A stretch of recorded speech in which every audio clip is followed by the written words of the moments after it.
Hey guys, Joe Tech here from Joe Tech Tips. We're on Facebook and Twitter, and today is a strange video that Sound Blaster Creative Labs has requested.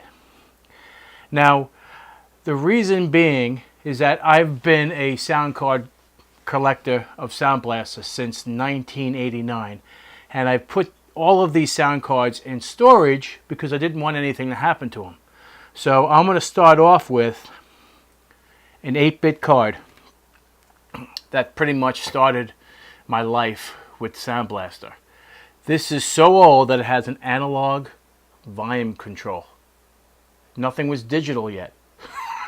Everything was all mechanical volume control, which is right here. This is back in the day when you had a joystick port. Nothing fancy, just two ports on here. Definitely was not Dolby Digital. Not back then. No, but this was an 8-bit card. And this is in great shape. The serial number on this is 032703. But this was my first bad boy getting into sound card technology. But this was my first card. And then, and by the way, this was mono. This was not stereo. So that's what's really important, because the next one that came out was this one. And this was a 16-bit card, and this was stereo.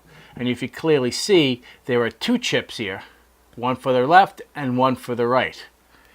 Still analog volume control, offers microphone input, I believe. You know what? This was from 1991. So 89, 90, 91. Then they went to stereo. And I'm not sure if you noticed, but there is a connector on the side here. Back in the day, they made a CD-ROM drive. Creative Labs was the first one to come out with a CD-ROM drive. I'm not sure if anybody of you know that, but this IDE connector was for that particular drive. It was a push CD-ROM drive. You push it, you click it out, and the door pops open. You stick the disc in. That was 1X, by the way. And you pop it in. It wasn't anything fancy, and that was probably, I think, $700 MSRP back in the day. I do not have that. That would be pretty cool, because it came as a kit. You could have bought the sound card independently, and then you can get it with the sound card and the CD-ROM drive, because it plugged right in here. It added another IDE connector to it, which was nice. That added a lot of functionality to sound cards, because if you only had one or two IDE connectors on the motherboard, this gives you a third, but only one device though. But this card did a lot of things in my day. We made a lot of sound, a lot of audio recordings and stuff like that. It was a really, really great card. I truly remember it. I mean, like it was yesterday. All right, then we go to the Sound Blaster Pro 2, which is very similar to the 1330A. Still has the IDE connector on it, but it was a little bit more advanced. Didn't have, well, I'm not sure it was more advanced, but definitely newer. This was the CT1600. It got away with the FM chips that are on the board here. I think they may be embedded in some of these chips. They're advancing rather quickly. Still a 16-bit card. None of these cards I'm going to show you today have. None of these are PCI. These are all 16-bit ISA slots.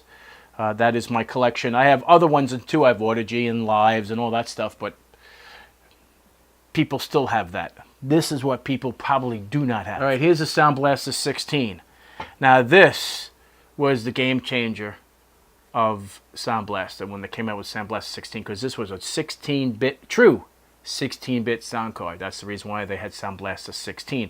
Even though the others were in 16-bit slots, but I don't think the audio was in 16-bit. This was 16-bit, which is really nice. It also offered an optional daughter board that you can plug in, but I currently have that on a different sound card that I'm going to show you later. That offered MIDI capability. Back in the day when people did MIDI audio, like making music and stuff, they would use the Sound Blaster 16 with the MIDI capability and the joystick port. But that's probably what we're going to move forward to that. So this is a Sound Blaster 16 as well, a little bit more elaborate, has a lot more, it's a little longer if you noticed. But this card pretty much started it all. So I'm just going to jump right in and go straight to those other cards. 3670, CT3670. It has memory cards on it. These are 30-pin SIMs. 16 meg is the maximum that it could be seen on this.